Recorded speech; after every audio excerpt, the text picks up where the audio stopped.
যদি মিনহা খালাকনাকুম হওয়ার কারণেই যদি নবীজি ওইটার ভিতরে অন্তর্ভুক্ত হইয়া যেমন লাগে, তাহলে হাওয়া আলাইহিস সালাম মানুষ নানি, তে মানুষের ভিতরে হাওয়া অন্তর্ভুক্ত হইতই বানানি। হাওয়ারে মানুষের ভিতরে অন্তর্ভুক্ত কইরা যদি মাটি গও, তাহলে মিছা হইব না হাসা হইব?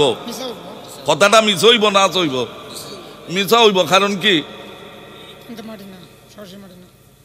হাওয়া আলাইহিস সালাম সরাসরি আদম আলাইহিস সালামের বাম পাজরের হাড্ডি দ্বারা তৈরি। এখন হিসাব যদি করো, কেউ যদি কেউ থেকে সৃষ্টি হয়, সে তার বাপ হয়। আমার সন্তান আমার ফানির তৈরি, আমি তার কি হই? বাপ হই। হাওয়া আলাইহিস সালাম আদমের বাম পাজর থেকে তৈরি হয়েছেন, আদম থেকে তৈরি হয়েছেন না? হাওয়া আলাইহিস সালাম রে আদম রে বাপ ডাকছেন নি? জ্ঞান হয়ে গেল, তো বোঝা গেল সব কুমের ভিতরে সব আসে না, ঠিক না বেঠিক? সব কুমের ভিতরে সব অন্তর্ভুক্ত হয় না। যদি হইতো তাহলে আবার আরেকটা প্রশ্ন করি আপনারা রে, ঈসা আলাইহিস সালামের বাবা আসলানি, আমরার বাবা আসননি, তাহলে এই কেন ব্যবধান হইছে নি? ব্যবধান হইছে না নি? হাওয়া আলাইহিস সালামের বাবা আসননি, ব্যবধান হইছে নি? তাহলে আপনি আমি মানুষ আর হাওয়া মানুষ এক জাতনি, বেশ কম আছে নি? আপনি আমি মানুষ আর ঈসা আলাইহিস সালাম মানুষ এক জাতনি না বেশ কম আছে? বেশ কম আছে। এই জন্য ঈসা আলাইহিস সালাম হইলেন জিব্রাইলের রূহ দ্বারা তৈরি। জিব্রাইল দিছেন ফু, চাদর উঠাইয়া মরিয়মের ফেটে দিছেন ফু, সঙ্গে সঙ্গে ঈসা আলাইহিস সালাম যুবতী বিবাহ ছাড়া মহিলার ফেটে চলে গেছেন, বাচ্চা হয়েছেন। সুবহানাল্লাহ। তাহলে বলেন এই মিনহা খালাকনাকুমের ভিতরে আপনি আমার নবী আসননি না নাই? আছেন। আসন কইলে মাটি কম লাগবো মিয়া নবীরে। তাই ঈসা নবী যদি মানুষ হবার কারণে যদি মাটি অবনই লাগে, আর কুম শব্দের অর্থ হইল তোমাদেরকে সৃষ্টি করা হয়েছে, তো এখন ঈসারে সৃষ্টি করা হয়েছে না মাটি দেয়া? তো ঈসা আলাইহিস সালাম কি মাটি আছেন না চতুর্থ আসমানে আছেন? তে তাইন কি আমরার মতো নামের সম আছে? লাগছে নি আওয়াল? বাল রাফাআহুল্লাহু ইলাইহি। ঈসা নবীকে মারার জন্য ঈসা নবীর দুশমনেরা যখন ওখানে দৌড়ানো শুরু করছে, দৌড়তে দৌড়তে উনি যখন এক জায়গার মধ্যে গেছেন, আমার আল্লাহ সরাসরি ঈসারে উঠাইয়া উপরের দিকে নিয়ে গেছেন। আর যেই দুশমনেরা দৌড়াইয়া ওনাকে মারার জন্য গেছিল, আগে যেটা আছিল ওটারে আমার আল্লাহ ঈসা নবীর সুরত দিয়া দিছেন। ওইটারে মানুষের দইটাই এখন কিলায় আর গুতায়, আর এটাই কয় আমি তো ঈসা না। মানুষে কয় তুই আমরারে শিখাইতে নানি, আমরা ঈসা চিনি নানি, তুইও ঈসা বাজবার লাগি গছ আমি ঈসা না। জোরে বলেন নাউযুবিল্লাহ।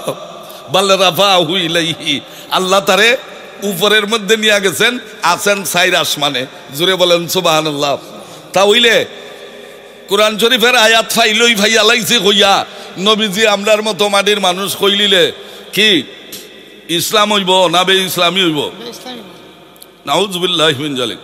বাবা আমি যেই বিষয়টা বলতে চাচ্ছিলাম, আপনি আমাকে মাটির দিয়া তৈরি করছেন, মাটির মধ্যে নিবেন, কিন্তু আপনি আমার হাবিবে কিবরিয়া সাল্লাল্লাহু আলাইহি ওয়াসাল্লামকে আমার আল্লাহ পাক রব্বুল আলামিন সর্বপ্রথম নূরে বেমিসাল আল্লাহ পাক রব্বুল আলামিনের কামালিয়তের নূর দ্বারা দয়াল নবীজিকে সৃষ্টি করিয়া আপনার 14,000 বছর আল্লাহ পাক রব্বুল আলামিনের সান্নিধ্যে রাখলেন।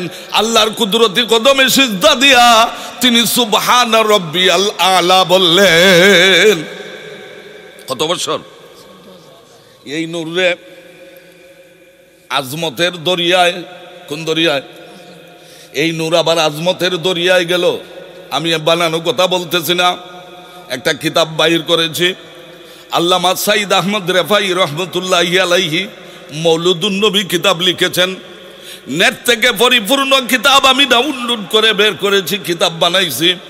এইটার মধ্যে তিনি লিখেছেন দয়াল নবীজি আজমতের দরিয়ার মধ্যে মাবুদকে সুবহান রাব্বিয়াল আজিম, সুবহান রাব্বিয়াল আজিম বলে 12,000 বছর পর্যন্ত আপনি আমার আল্লাহর কুদরতি কদমের মধ্যে সিজদা দিয়েছিলেন। কয়টা দরজা গেছে? কন্যা কয়টা গেছে? 2টা দরজা। এরপরে তাই লেখছেন মাওলুদুন নবী লির রেফাই, মাওলুদুন নবী লি আহমদ রেফাই। এরপরে তিনি সবরের দরজার মধ্যে, দরিয়ার মধ্যে, সুবহানাল্লাহ বলেন না, দরজার দরিয়ার মধ্যে এই নূরে মুহাম্মদী মাবুদকে সিজদা দিছেন। সিজদা দিয়া বলতেছে সুবহানা মালিকিল কুদ্দুস, সুবহানা মালিকিল কুদ্দুস, সুবহানা মালিকিল কুদ্দুস, সুবহানা মালিকিল কুদ্দুস বলতে বলতে আরো 12,000 বছর সেখানে অতিক্রম করেছে। মাবুদের স্মরণে, মাবুদের দরবারে তিনি সিজদায় অবনত থাকিয়েছেন। বলেন সুবহানাল্লাহ।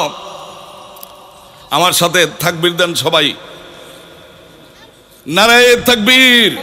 সবাই ভালো করে একসাথে উত্তর দেন, নারায়ে তাকবীর, নারায়ে রিসালাত, মাওলানা আমজাদ হোসেন জালালি সাহেব। আপনাদের মহব্বতের মানুষ, আওলাদে ওলি, উনার পূর্বপুরুষ অনেকের সাথে আমার টাচ আছে, আমি তাদের ব্যাপারে জানি। আর তাদের দোয়ার ফসল হইলা তারার বাইয়ান, বুঝছেন নি? যদিও মাঝে মধ্যে আমিও বিভিন্ন সময় শুধরানোর জন্য বিভিন্ন কথা উনাকেও বলেছি, যারা কিছু এই সেই করে বলেছি, কিন্তু সুন্নিয়তের দৃষ্টিকোণ থেকে আমাদেরকে এই কথা বুঝতে হবে যে সুন্নিয়তের দৃষ্টিকোণ থেকে আমাদেরকে এই খেয়াল রাখতে হবে যে আমাদেরকে ওলিয়া উলিয়ার দামন ধরে থাকতে হবে কি হবে না। এই দেশে ইসলাম আনছেন কারা? জুড়ে বলেন, এই দেশে ইসলাম আনছেন কারা? রাজনীতিবিদেরা আনছেন না মাজারওয়ালারা আনছেন? সুতরাং এই দৃষ্টিকোণ রাখতে হবে। উনাকে বসিয়ে আপনারা আসেন, বাহিরে যারা আছেন আসেন। আমি 7 মিনিট 8 মিনিটের ভিতরেই শেষ করে ফেলব। উনি আপনাদের সামনে মধুর সুরে আলোচনা করবেন। তো আমি যেই বিষয়টা শুরু করেছিলাম